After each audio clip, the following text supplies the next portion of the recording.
Mawimbi yakinipiga, nguvu zake nisonaga kwake. Mimi nasimama, ndiye mwamba, ni salama kwake.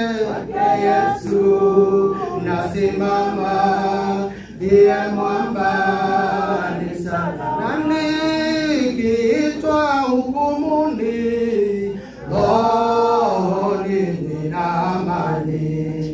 Nikifikwa haki yake, sina hofu mbele zake.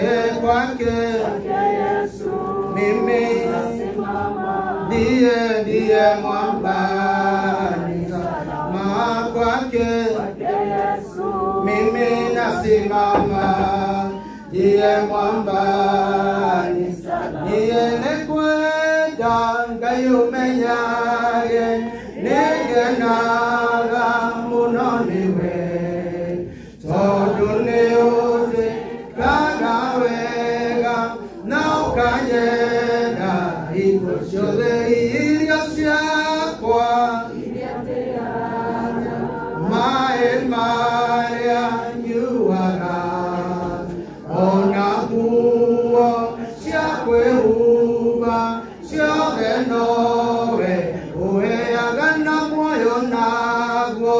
Nĩwe waheire, nĩwe ũgiragia ngwe, ũngĩthegia hinya waku, ingĩikaraga kamwe. Niĩ nĩkwenda nĩngenaga mũno nĩwe, tondũ nĩũnjĩkaga wega na ũkanyenda hingo ciothe. Niĩ nĩngwenda nĩngenaga mũno nĩwe, tondũ nĩũnjĩkaga wega na ũkanyenda hingo ciothe.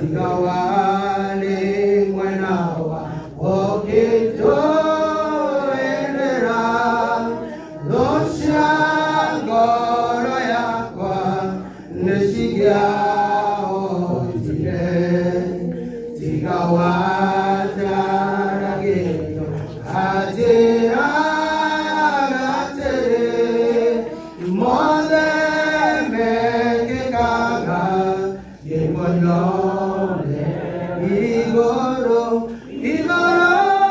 rĩa maũndũ mothe. We Ngai wĩkaga magegania, ũiyũrĩte hinya, na nĩkĩo ngoro yakwa ĩiyũire gĩkeno nĩ kũmenya ndĩ nawe, wĩ mũndũrĩrĩ na rĩu ngũthegereire, ngĩgetha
Security, Habonagari Yamwe, Asati.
Announcement, family and friends of the late James Gishohe Mwangi, you are kindly requested to proceed to chapel number 1 for prayers and viewing of the body.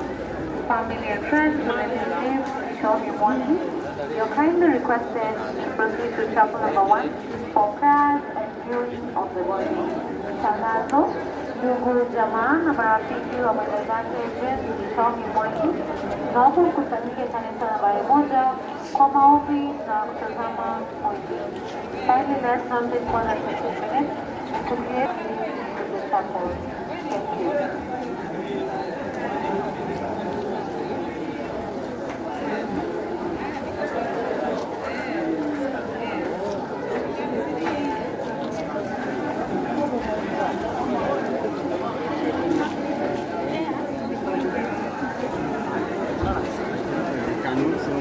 Yeah, I want to say Catherine.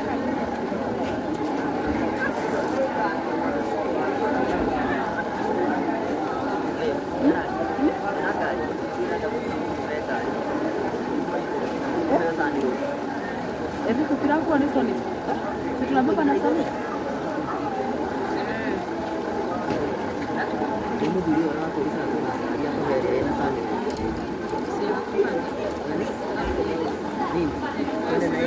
Nini? Kwenda na yeye.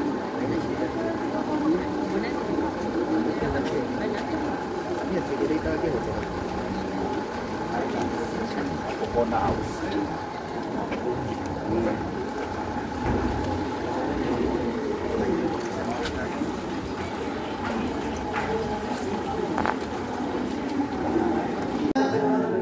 Yeah.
Karibuni sana hapa KMFH.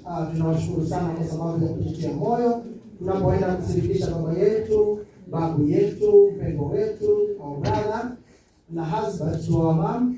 Tunaomba ya kwamba Mungu akawatie nguvu. Mimi naitwa Pastor David, tunafanya hapa kama chaplain chini ya mchungaji wetu Reverend Gladys ambaye ndiye chaplain mkuu. Najua wengi wetu tumejua toka pia hapa, hata hapo huko nyuma, hapo kuna mahali ambapo watu wanaweza kujisaidia hapa nje na kuelekea pia. Karibuni sana. Ninaarifiwa niweze kualika kiongozi wa ibada, lakini nimeambiwa pia niite Peter Chokoni. Lakini naomba niweze kupeana hizi kazi sauti. Karibuni sana. Ikiwa kuna mtu ambaye anahitaji usaidizi wowote, tuko mahali hapa. Chunga mali yako, usiache. Hata wakati tutakuwa tunatazama mwili, usipatie mtu mkoba ambaye haumjui. Karibuni sana na Mungu wetu awabariki. Bwana asifiwe. Bwana asifiwe. Amen.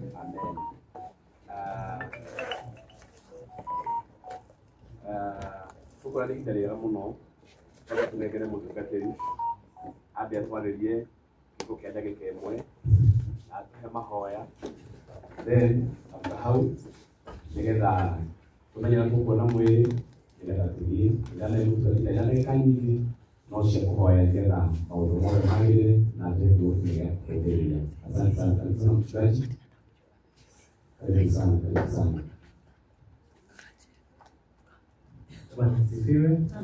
Praise the Lord. Amen. We thank God for this beautiful moment when we stand with the family and pray with them and to walk with them. Tulikuwa tunangoja wachungaji wengine wafike, lakini inaonekana kama mchelewa kidogo, so we will just start the service. Praise the Lord. And walk. Father, in the name of Jesus, we thank you. We bless your name. We praise you because you are a good God. In moments such as this, dear Lord, we ask that you hold our hands to strengthen us. But then move, because we know without you, we don't have the strength and the courage. Without you, we don't have the grace. Without you, we cannot move even one step. But because you are here, give us the grace, dear Lord. For we pray, trust and believe in Jesus' name. Amen. I can't read that song you were singing, my brother was reading. When I was saying, so that after that, then we can be able to share with them after we continue. Amen. Haya, tusimame wapendwa. Niongoze safarini, ele unichukue mlangoni mwa mbinguni, niingie nawe pamoja,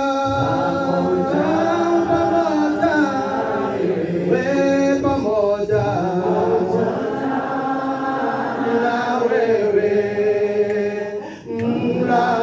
mlangoni mwa mbinguni, niingie na wewe na Maria, sikutaka ili niheshimiwe na yani kutema shaka sawa sawa na wewe pamoja imba na wewe pamoja imba na wewe kutema shaka sawa sawa na wewe na Bwana sehemu yangu, rafiki yangu wewe, katika safari yangu tatembea na wewe pamoja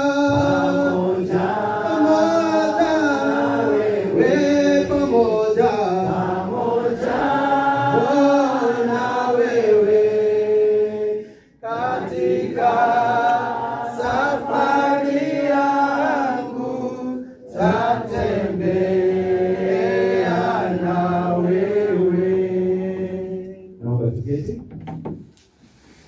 I want to share with us kutoka Zaburi 23. Most of us know Psalm 23. Bwana asifiwe. Wengine tunaijua kwa wimbo, wengine tunaijua, we can memorize it, we can sing it, we can recite it. Wacha nisome in English. The Lord is my shepherd, I shall not be in want. He leads me down in green pastures. He leads me beside quiet waters. He restores my soul. He guides me in paths of righteousness for his name's sake. Even though I walk through the valley of the shadow of death, I will fear no evil, for you are with me. Your rod and your staff, they comfort me. You prepare a table before me in the presence of my enemies. You anoint my head with oil, my cup overflows. Surely goodness and love and mercy will follow me all the days of my life, and I will dwell in the house of the Lord forever. This is the word of the Lord. Thanks be to God. Bwana asifiwe. David's life, David wrote this psalm, and David's life was divided into 3 categories. The first category was as a young man. Alikuwa kijana mchanga. He was taking care of his father's sheep. And so he knew what it means to be a shepherd. Bwana asifiwe. He knew what it means to have someone look over you, someone provide for you, someone watch over you. And that is what God did. And as a family, he watched over you. And there are cousins and aunties and uncles that know him as a provider. And David writes and says, the Lord was my shepherd. I know what it means to be taken care of. Bwana asifiwe. And many times, brothers and sisters, we forget when we get older that someone made us what we are today. We forget that someone really worked hard to make sure there's a roof over our head, kuna chakula kwa meza, and we found a place to sleep. David is reminding us, this is what God did for me. As a little boy, as a shepherd boy, he would make me to lie down in green pastures, and he would lead me beside quiet waters, and he would restore my soul. Inamaanisha when things are bad, you need someone to talk to. Bwana asifiwe. Someone unaweza enda kwake ongea pamoja, and you know sometimes as fathers, we never get time to talk to our people. Sometimes we are busy. But when you have a father who is also a friend, you will tell him everything you go through. I am a father of 2 daughters. And sometimes we talk and talk and talk until I realize it is 2 o'clock at Jalala because of a story. Bwana asifiwe. That is what David is saying. He will restore my soul. Kwa sababu ukiongea, you find your heart better, you feel comfortable. And we thank God for our father who provided a home to raise children and to take care of them. Bwana asifiwe. But then after David's first stage of life, the second one was very interesting. After he was anointed to be king, King Saul wanted to kill him. So he became a guerrilla fighter. Alikuwa kwa kichaka, alikuwa anakimbia every time. Anaamka asubuhi and he's wandering. In Kenya tungesema yeye alikuwa ni hustler. Lakini siku hizi the title ya hustler is confused. Kwa sababu siku hizi hustlers have aeroplanes, hustlers wako na, you know, they are billionaires. Si kweli? So the real hustlers, we don't even know how to call the real hustlers now. But David was a hustler. There was a time he had to pretend that he is ni mwanawazimu so that he is not killed. He was living in the desert and in the wilderness. So he writes that here. He says this, that though I walk through the valley of the shadow of death, atakuwa na mimi. Bwana asifiwe. There was a time nilikuwa mbaya. Alikuwa ameficha inside a cave. I don't know what to call a cave in Kiswahili. But it was inside like a cave. And Saul came there and stood there with his soldiers wakaanza kulala. And David realized, my adui yuko hapa. But I want to tell him, My God watches over me. What does He do? So, Captain and the sisters and the brothers, even when you are right there where the enemy is sitting, He will protect you. He will watch over you. What does He do? David was a very interesting. I call him a naughty boy. Imagine, alikuwa ameficha huko ndani, akatoka, akakuja kwa mfalme, akakata nguo hivi, akachukua mtungi ya maji. Akaenda kwa the front of the cave. And he shouted and said, I have your things here. In other words, when God is with you, even your enemies, number one, will not get you. But number two, you will have authority over them. What does He feel? And a moment like this, when you almost feel helpless, He will still remind you, I am present. You will never be alone. What does He feel? Yes, He says, though I walk through the valley of the shadow of death, I will not fear. You are with me. Your rod and your staff, they comfort me. I am an Anglican priest. My name is John Mark Oduor. I serve in the Archbishop's office. I'm the provincial director of missions. So often, we consecrate bishops. And when we consecrate bishops, I can see the cameramen wanaunga kama huko hiyo. Tuko pamoja kwa bad, yeah? When we consecrate bishops, tunapatia that stick. Tunajua nini? People are askofu. But have you noticed that stick has two sides? Then huku juu inakuwa hivi. And the other side is straight. It carries this stick. He restores me, brings me back. Ukipotea anarudisha. That's kazi ya askofu. Unamrudisha kama amepotea. When you become in trouble sana, anakurudisha. Lakini ukileta nyoko anaturn the other way around with discipline. Bwana asifiwe. So David is saying his rod and staff, the rod that holds and protects me, and the staff that corrects me, draws me closer, and I am safe. Bwana asifiwe. Amen. I know as a father and as dad, I am sure the discipline was not easy. Bwana asifiwe. There were times he corrected, and we don't like corrections. You know, in the olden days, we were talking the sharp one. These days, the Gen Z and the younger generation, ukipinga mtoto hivyo, anaweza kupeleka kotini. Si kweli? But zamani, I remember my mother used to beat me mpaka neighbors wanakuja to rescue. Hello? But today, I am a normal human being. Praise the Lord. The rod and the staff of my mother and father made me what I am. I am not afraid to face the Lord. And that is the assurance that we have.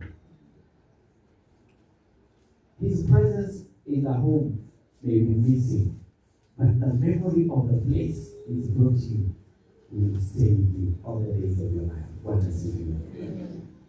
And then the third stage of David's life, he was now king. Amekuwa mfalme. And you know, mfalme, before I entered ministry, I'm a hotelier by training. Nilifundishwa utalii, nikafanya kazi kwa hoteli for 10 years. So I know what it means to work in the hotel. I know what it means kuweka buffet. Kutengeneza, kutayarisha chakula ya wafalme. I know what it means. David is saying he prepares a table. Chakula akiweka hapo kwa meza, in fact maadui wanaangalia, wanakula kwa macho. Bwana asifiwe. That means the blessing God has for you, others wataangalia na waseme, aya, hata wewe, kumbe ulifika. Bwana asifiwe. It might not happen today, but it is coming. Hallelujah. You anoint my head with oil. That is a sign of leadership. God will raise you to that position of leadership. Watu wataangalia wanasema, si huyu ni mtoto wa nani? Ai, siku hizi tunamwona tu kwa TV. And he cough like this, the whole country knows. Nani anaongea? Mama watoto wako, God watoto. We lift them up so beautifully. You'll be able to wonder, hey, I didn't know my children will become important. You know why? Because He will anoint your head with oil. And your cup will overflow. Praise the Lord. last part, David now finishes by saying, I will dwell in the house of the Lord forever. It means it doesn't matter what everybody else thinks. We have a home to go to. Praise the Lord. We have a home. We have a home, and that home is a blessed home. A home where God will never leave us. We have a place, and God has gone to a place where there will be no more pain, no more suffering, no more crying, no more traffic jams. I might even say, no more kasongo. Because Jesus will be the king, and he's a good friend. And so when we finally rest him, he will say like Paul, he has fought the fight. He has finished the race. He has run a good race. He has raised good children. He has taken good care of mommy. Bwana asifiwe. Tukimwangalia hivi, si bado yeye ni mrembo. Amen. Look at the children. God has blessed you. That is a sign. He was faithful to God, and God pays back beautifully. Hallelujah. And so I pray that as we walk with God and we walk with the family, may we remain faithful to God too. Because He will never let you go. There is a home that He has prepared. And He said, in my Father's house there are many mansions. You see, ukijaribu kufikiria kwa nyumba ya baba yangu, there are mansions, not rooms, not cubes. Sio kabeli sita. Sio kabeli sita. Sasa unaingia na unapatiwa ati sasa wewe na mimi room yako iko pale room number 3. No, ni kama mansion. And a mansion, my brothers, is not a small house. Hallelujah. It's not a small house. I remember my first room when I started working. I used to call it multi-complex residence. When you say multi-complex residence, it was a 8 by 10. Ukikaa hivi uko kwa bedroom, zinakaa kwa kitanda. Ukistretch mguu hivi, sitting room, kwa sababu kuna viti mbili. Na pande nyingine kuna kitchen na ilikuwa chini ya hiyo one of the chairs, because the stove ilikuwa huko chini na unachomoa like this when you want to cook. And if you stand like this, I had a walk-in closet. Nilikuwa naweka nguo hapa. Bwana asifiwe. And when you want to go in the shower, you visit your neighbors. So that is multi-complex residence. In heaven, brothers and sisters, we have a mansion. Please come and visit me when you come, and I find you there. He's gone there to receive his. Hallelujah. And our prayer is that at the season, when we will get there, we will find there and say, oh, mimi nilitangulia, nilikuja mbele yenu, mimi nimepata yangu. Please run your race and finish. Amen. I want to finish by saying, may the Lord bless you. May the Lord watch over you. May the Lord protect you. May He go before you. Let's pray. Our Father and God, we thank you because you are good God. We thank you for Jose. We thank you for his life. It's been a celebration, a life well lived, a family well taken care of, children raised right, brothers and sisters, neighbors, service in church. We thank you that you've been with us. But Lord, we know that it's painful. Kuna uchungu Mungu akuacha. Na hiyo uchungu, Lord, we need to you and say, hold our hands as we go through. We thank you and bless you. And so the Lord bless you, the Lord keep you. The Lord make His face to shine upon you and be gracious to you. The Lord scatter the darkness before your path and give you peace. The blessing of God Almighty, the Father, the Son, and the Holy Spirit will be and remain with you forever. Amen. Amen. We got to feel the mchungaji makofi mazuri. Sasa mchungaji umetupa neno la kutupa nguvu ya kusaidia familia. Haya. Ningeomba transport manager kwanza kuja elevate tutaenda patia election vizuri ile tutaenda. Kuna mwenye tulikuwa tumechagua atakuwa transport manager, atuelezee kabla hatujajui mwili kama yuko ndani. Ndani kwa wapi?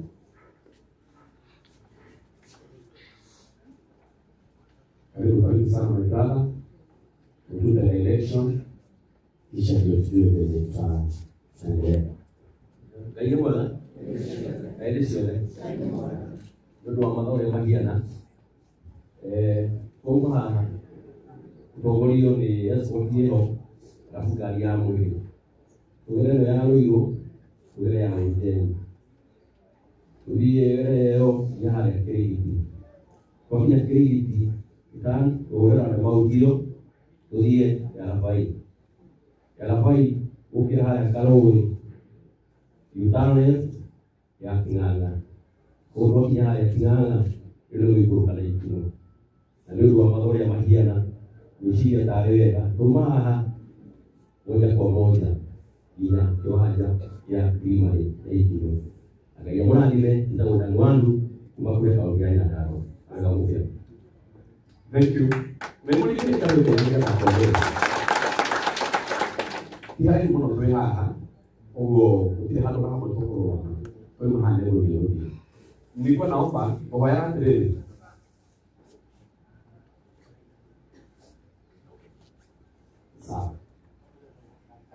ndĩramenye irio tũgũtongorio nĩ ngari ya security hamwe na mwĩrĩ acio nĩ matũtongoretie wega na nĩ mabangĩte wega mũno harĩa tondũ baba witũ no mũndũ tũhe gĩtĩo mũno na nĩ mũndũ wa gũtĩĩka. Twathiĩ kuona mwĩrĩ ũrĩa kũhoya nĩ atĩ tũkwambĩrĩria na arata bamĩrĩ nĩo marĩria ũguo tuona mwĩrĩ tũtigũthiĩ direct ngari-inĩ tũkwamba andũ megũcoka ono ite tumwikara handũ haha ũguo hakuhĩ. Okay, hakuhĩ nĩ gĩtũmi kĩrĩkũ? Tondũ bamĩrĩ nĩyo tũkĩte kũhe hinya nĩtuĩ tukifika alafu tuende tuache bado haitakuwa sawa sawa. Tutafanya hivi, kitu ya kwanza marafiki ndio tutaona mwili wa kwanza, kisha tukiona mwili hatutaenda mbali, hatutaenda kwa magari kwanza, tutasimama tu hapa karibu ndio tungojee familia wa Kiviu. Sasa ndio tutaondoka kwa pamoja na Mungu atatubariki. Kwa hivyo ningeomba tufunguliwe, wachungaji watasimama hapa. Kama kuna wachungaji wewe wakuje wasimame hapa. Atungaje yote? Yes, we have wachungaji from St. Louis Kenyatta where Catherine worships. We are part of the team that